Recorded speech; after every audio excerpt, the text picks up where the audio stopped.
I never expected that night to split my life into a before and after. It began with a knock, or something like it.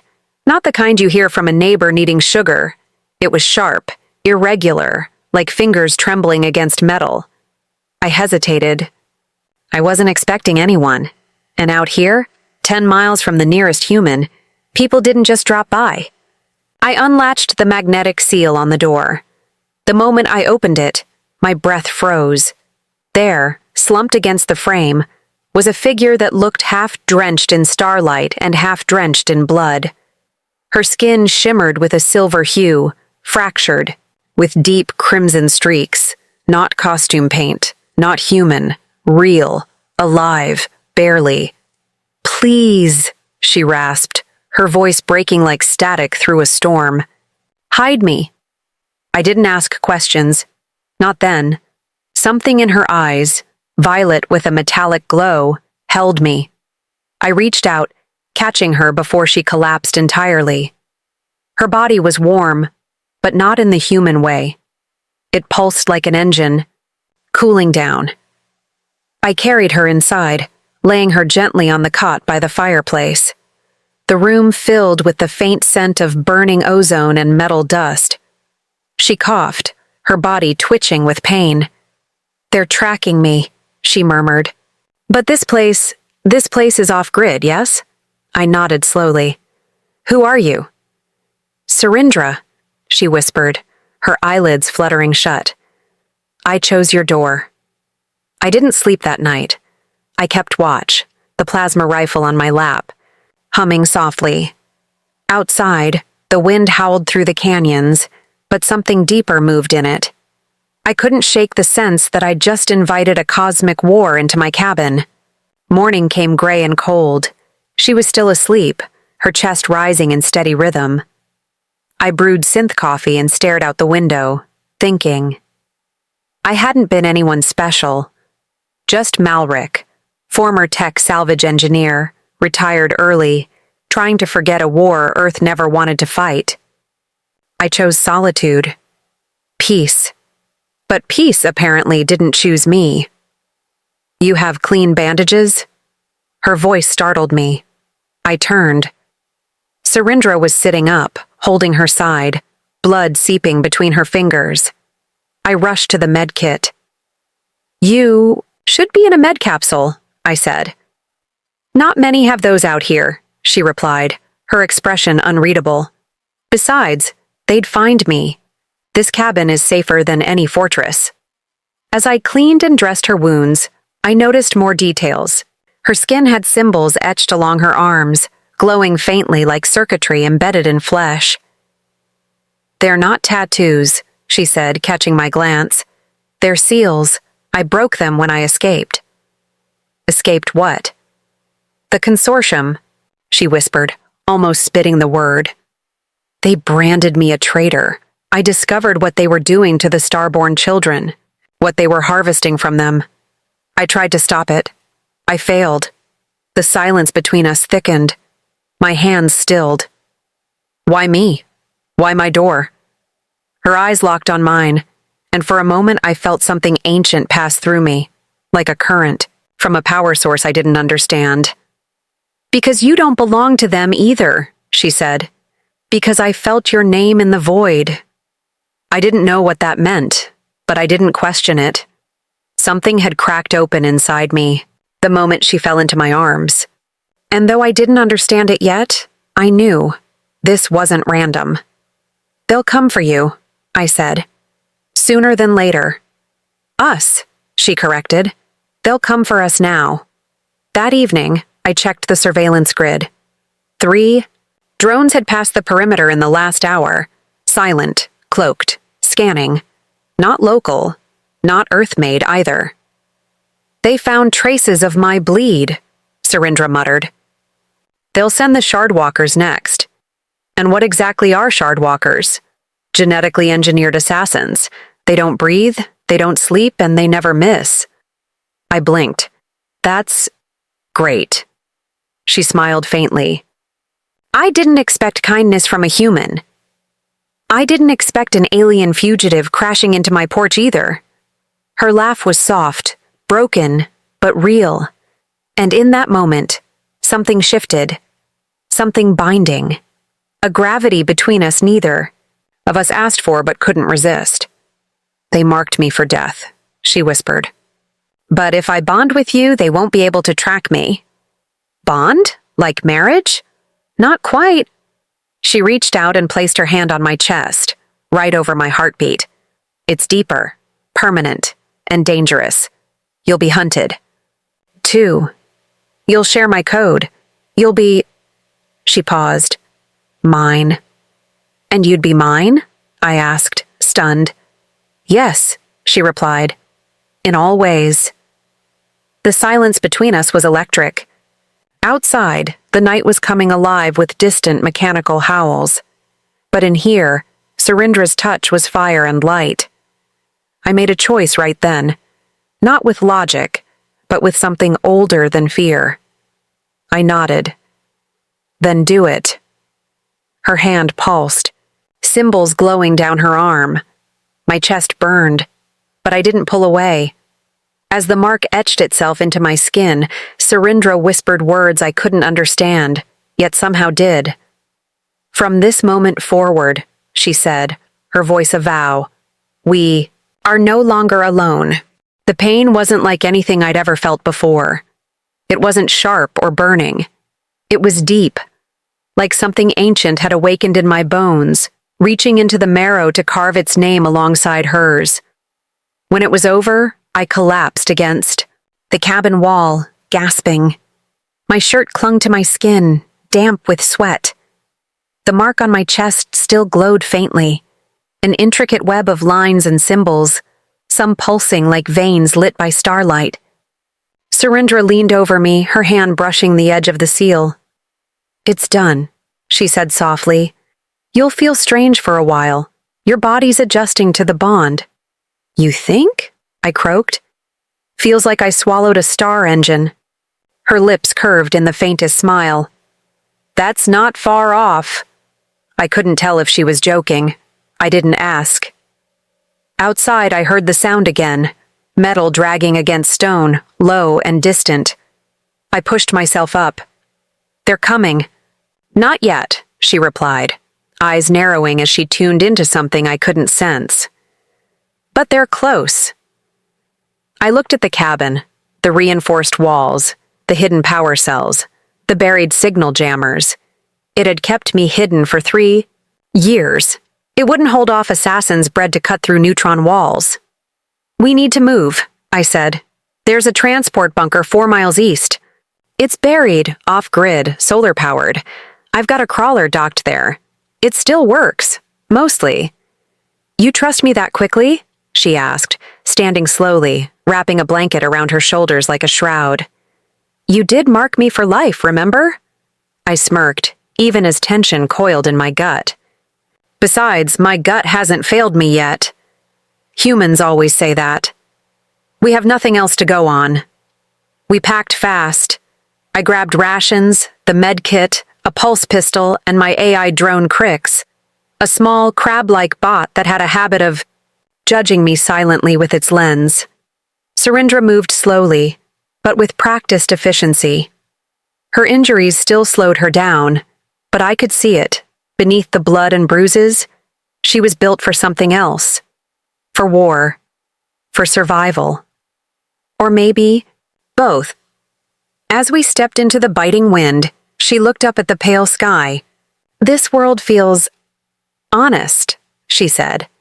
"Cracked, rusted, but not pretending." "That's what I liked about it too," I muttered. "No one here wants anything from you." "Until now," she added, her gaze flicking toward me. "You have me now, Malric, whether you're ready or not." "Yeah," I said under my breath. I figured that out when my heart started glowing. We moved across the ridgeline, the ground crunching beneath our boots. The landscape stretched wide and empty. Reddish cliffs, ash-colored rock, remnants of old mining colonies long abandoned. There were no birds, no animals, just wind and silence. Until it wasn't silent anymore. A screech cut across the sky, digital, raw, echoing like a machine in pain. Surindra froze. They're deploying the trackers. What are trackers? They smell the bond, she whispered. We don't have much time. I pulled out my scope and scanned the horizon. Black. Dots, moving fast. No hover signatures. These things crawled. Spindly legs. Too many limbs. They're moving in a sweep, I said. They're hurting us. Then we'll run crooked. We sprinted, down the gully, up the other side, through a ravine of collapsed metal pylons. My chest ached. Where the mark pulsed, and every few seconds, I felt flashes of her. Her pain, her thoughts, her memories, faces I didn't know. Screams in a language I didn't understand. A lab filled with children, hooked to machines. I stumbled, falling to my knees. She rushed back to me, grabbing my shoulder. I'm sorry, she said, her voice strained. The bond is still raw. Our minds haven't separated fully yet. You saw kids? I gasped. They were wired, harvested. Her face twisted in a way I'd never seen, grief, guilt, fury. I was one of them. I survived. They made me forget. But I remembered. I stared at her. You're not just running from them. You're going back. Yes, she said. But I need someone who hasn't been tainted. Someone to anchor me. Someone they don't expect. Me. Yes, Malric. You. The drone screamed again, closer. Now. I forced myself up. Come on. If we make it to the bunker, we can vanish underground. Regroup. As we climbed the last ridge before the valley bunker, I felt a strange warmth pulse from the mark again. She turned suddenly, her body tensing. Stop. I froze. Behind us, the air shimmered. Then it fractured, like glass splintering in midair. The fabric of space cracked open, and from it stepped a creature clad in obsidian armor.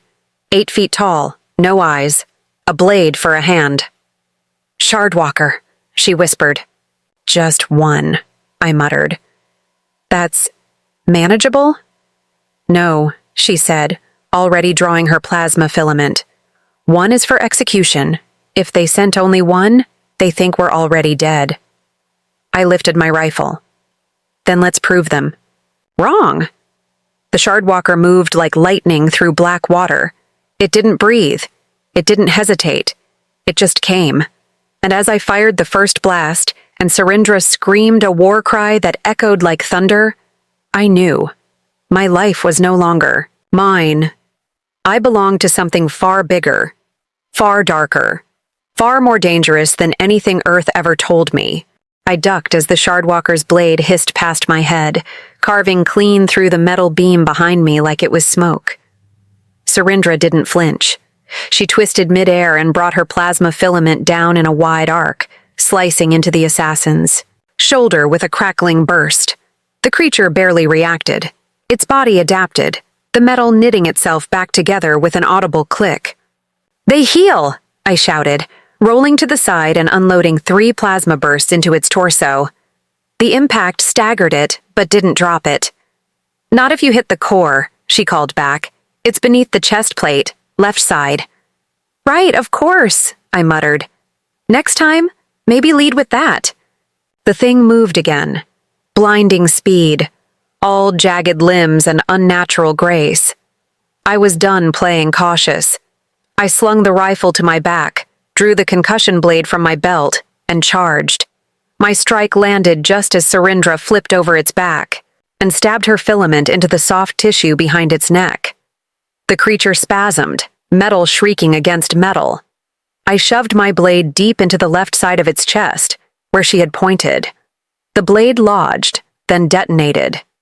A dull boom echoed through the canyon as the Shardwalker crumpled into a steaming heap. Smoke poured from the split armor, and greenish light bled out from under its plating.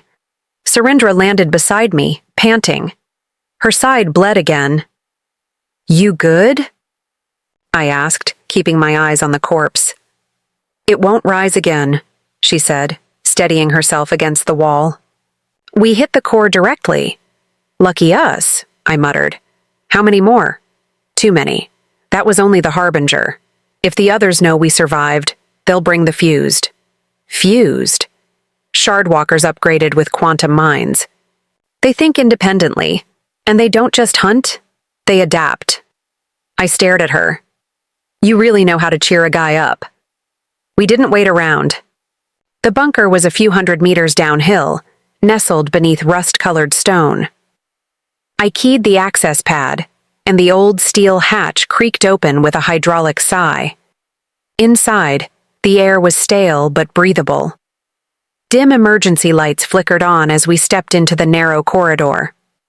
This place still standing? Surindra asked, glancing around.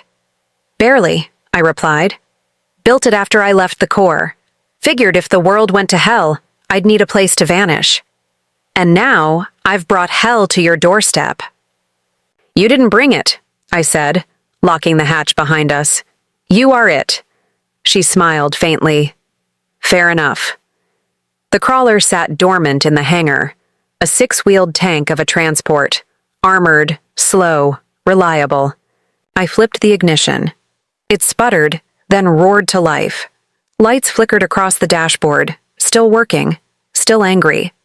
We loaded supplies and powered up the internal nav system. A topographical map flickered on the holoscreen, marking a path east toward the abandoned relay station in the Black Ridge Canyons. If we made it there, we could tap into off-world frequencies, maybe even find allies. Or at least a warning system. Black Ridge, she said. That place was a listening post during the War of Worlds.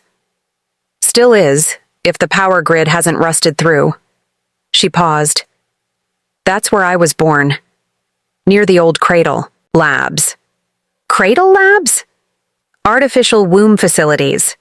Where they bred us. Her voice was quiet, almost detached. The consortium didn't want natural births. They wanted soldiers, programmable, replaceable. I was one of the few that lived past maturation. You weren't just a soldier. No, she agreed. I was their prototype, until I broke rank. Silence hung between us as the crawler rumbled forward into the dark passageway, neon lights streaking across the windshield. I focused. On driving. She leaned back, her eyes scanning the shifting readouts. Why did you leave your war? She asked suddenly. Because I stopped believing in the people who sent me, I said without hesitation.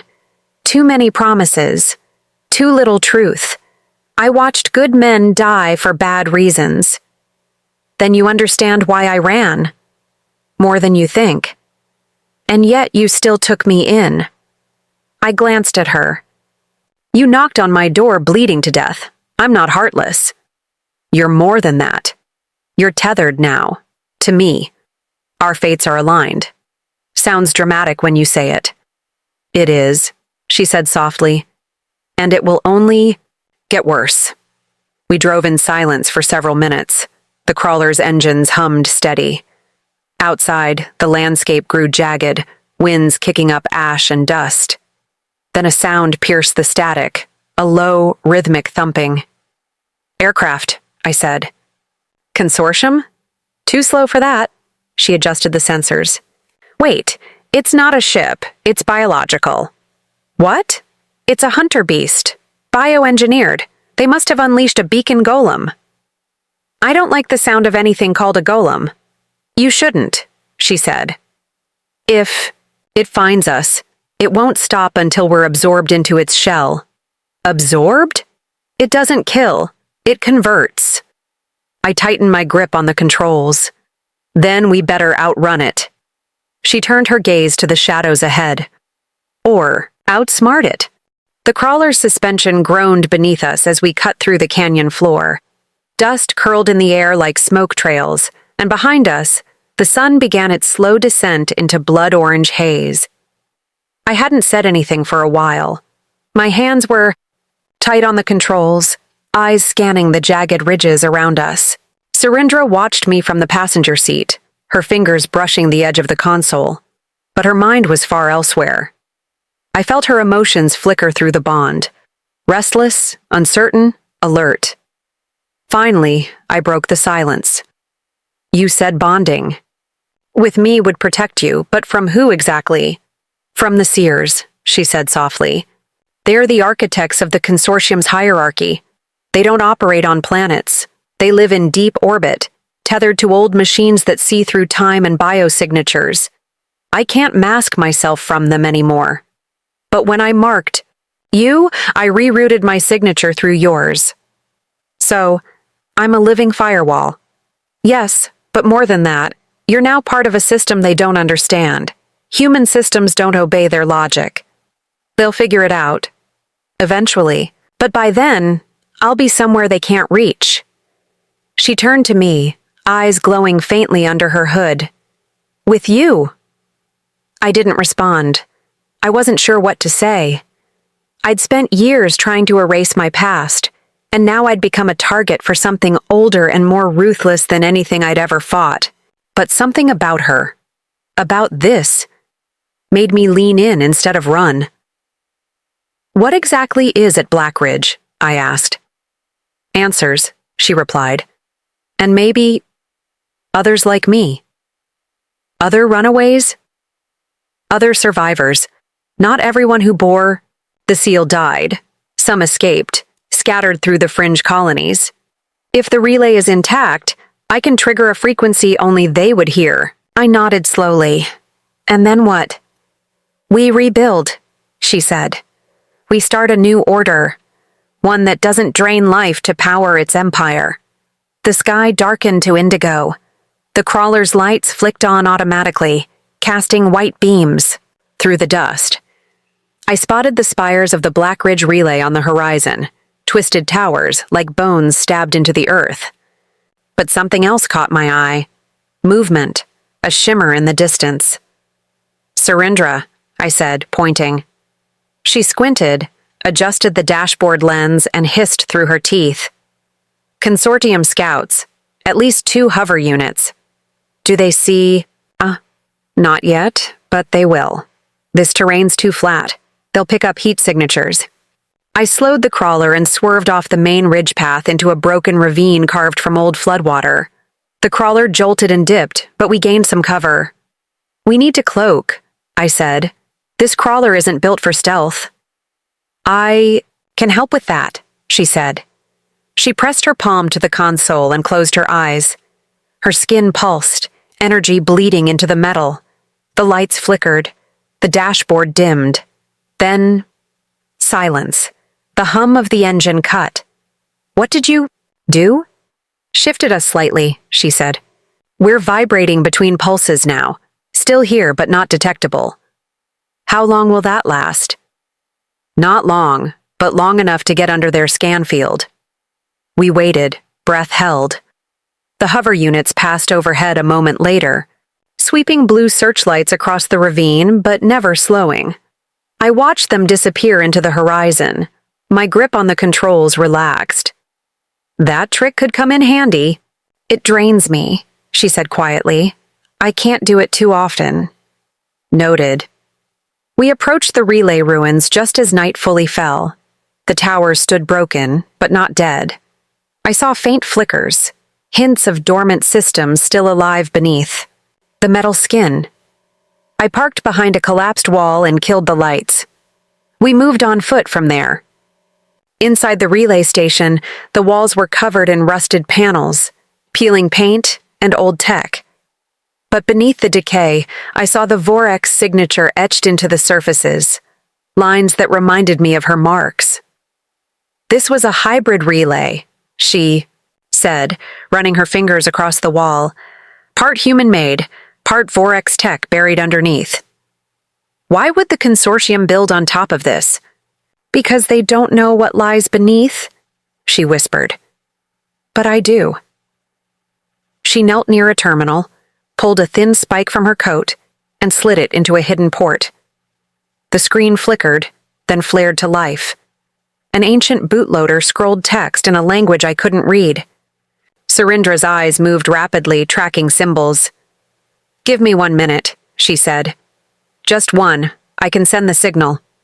Then do it, I said, watching the shadows behind us. I've got your back. As she typed, the bond pulsed. Faster, harder. Someone was responding.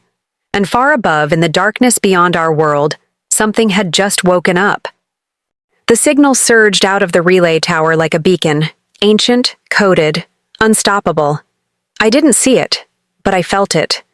Through the bond, through my bones. A tremor that wasn't physical, but undeniable. Surendra's hands hovered over the terminal as the symbols on her arms lit in synchronized pulses. She wasn't typing anymore. She was syncing. It's done, she breathed. The call is out. What happens now? I asked, gripping my pulse rifle tighter. Now we wait. And now they know I'm alive. That's the part that worries me. She turned to me, exhaustion written across her face. The ones who will come. They are not all enemies. Some are sleepers, like I was. Others are free but scattered. But yes, not all who heard this will come as allies. So we light a fire and pray it doesn't burn us. Exactly. The old relay tower groaned as a cold wind swept through the shattered glass above. The moment felt suspended, like the eye of a storm. I kept watch while Surendra sat cross-legged near the console, her eyes closed, body still. Meditation or recovery? I wasn't sure. But I felt her. Not just emotionally, physically. The bond stretched further now. I caught fragments of thought, moments from her past, glimpses of stars I had never seen, of stations built inside hollow, moons of endless corridors filled with empty-eyed children. I pulled myself away. I'm sorry, I whispered. Her eyes opened slowly. You saw them? Yeah. They made us weapons, she said. But they couldn't make us forget. They tried. They failed. I stepped toward her. I'm not just your shield anymore, am I? She shook her head. No, you're the fuse. Meaning, the signal we sent, it didn't just call my kind. It broadcasted the coordinates of this world as a new point of origin, a place where rebirth can begin. And you, because of the bond, you're now the anchor of that origin. So you made me a lighthouse? I made you a genesis point. I let out a sharp breath. Great, no pressure. You'll handle it. You've already handled me. I looked at her, really looked at her. The scars, the strength, the vulnerability she rarely let through. I don't know what I'm doing. Neither do I, she admitted, but we're doing it together. The moment shattered with a violent crack. A flash of light tore through the side wall and a tremor rocked the relay structure. We hit the ground as debris rained from above. I pulled her behind a pillar and peeked through the fractured wall. A ship hovered outside. Not consortium, not syndicate. Smaller. Sleek. It bore the old crest of the Vorax. Friend of yours? I asked. Could be, she said. Could be worse. The ship's ramp extended slowly, hissing steam across the stone. Two figures stepped out, both humanoid. One tall, clad in dull white armor with spirals etched into its plating. The other, smaller, hooded, movements sharp and precise. No weapons drawn. Yet. I didn't lower mine. Wait, Surendra said. Let me go first. Are you sure? No, she admitted. But if I die now, at least it won't be in a cage. She stepped out of the relay, her form lit by the ship's underglow. I followed a few steps behind, pulse rifle steady. The two newcomers stopped as she approached. The tall one removed its helmet. Beneath was a face that shimmered. Not male, not female, just Vorax. Surendra, it said, voice metallic but calm. You've awakened the Ark. I had no choice, she replied. They're closing in. I need an alliance. The smaller one pulled down their hood. A young face, pale gold skin, eyes that flared with internal circuitry. And the human? They asked. Bonded, Surendra answered. Willingly. Impossible, the tall one muttered. Humans cannot sustain the imprint. He has, she said. He's more than a shield. He's the key that let me reach you. The pair exchanged glances. We weren't expecting this, the younger said. We thought the last of us were extinguished. There are more, she said. Scattered, sleeping. If we move now, we can bring them home. The tall one hesitated. The Ark is waking. You've triggered something deeper. The seers will come for you. Then we need to strike first, I said, stepping beside her, or vanish before they find us. Vanishing is no longer an option, Surindra said. We've started something. The two Vorex emissaries nodded slowly. Then come aboard, the taller said. We have much to plan. As we walked toward the ship, I looked back once, at the relay tower, still humming faintly with energy. I didn't know what we'd unleashed. But I knew this. I wasn't just a man anymore. I was a storm waiting to be named. The inside of the Vorex ship was unlike anything I'd seen, alive almost. The walls pulsed softly beneath a transparent membrane, like skin stretched over veins of light. The floor responded to our footsteps with low, harmonic vibrations. Not metal, not synthetic, something in between. It's a biomech hybrid, Surindra explained, her voice calm but cautious. Vorex vessels weren't built, they were grown. The younger emissary led us through a curved corridor, where glassy roots spread across the ceiling and down the walls like nerve endings. This ship was buried under Titan's crust for 200 years, she said. When the call reached us, it awoke. Convenient, I muttered. Terrifying, Surindra corrected. Vorex tech doesn't respond to logic. It responds to bloodlines. The older emissary stopped at a central chamber, dome-shaped, filled with floating holograms that flickered between star systems, encrypted symbols, and biometric scans. We've intercepted movement, he said, voice steady. Consortium. Carriers. 3 inbound. Planetfall estimated in 32 hours. That's fast, I said. They must have already been watching this quadrant. No, he replied. They've been watching you since the bond. Surindra turned to me. I warned you. You did, I said. Doesn't make it less insane. You're not just bonded anymore, the younger one said. You're the relay node now. Your signature carries her legacy forward. I didn't sign up for a legacy. Too late, Surindra murmured. You're carrying one anyway. I leaned over the console, watching as icons marked known rebel sanctuaries, most crossed out. One blinking in amber remained. What's that one? A ghost city, the emissary replied, beneath the desert of Mirasis, sealed after the uprising. We believe surviving Vorex were cryo-stored there, but no one's confirmed it. Then that's where we go, Surindra said. We wake them. Too far, he warned. Too risky. The planet's unstable there. They won't expect it, she countered, which makes it the best chance we have. I stepped back, crossing my arms. Then we don't fly in. We drop. You'll die in the descent, the younger one said. Not if I pilot, I replied. I've done deep atmosphere burns before. With alien tech? With worse. There was a beat of silence. Then the older emissary nodded.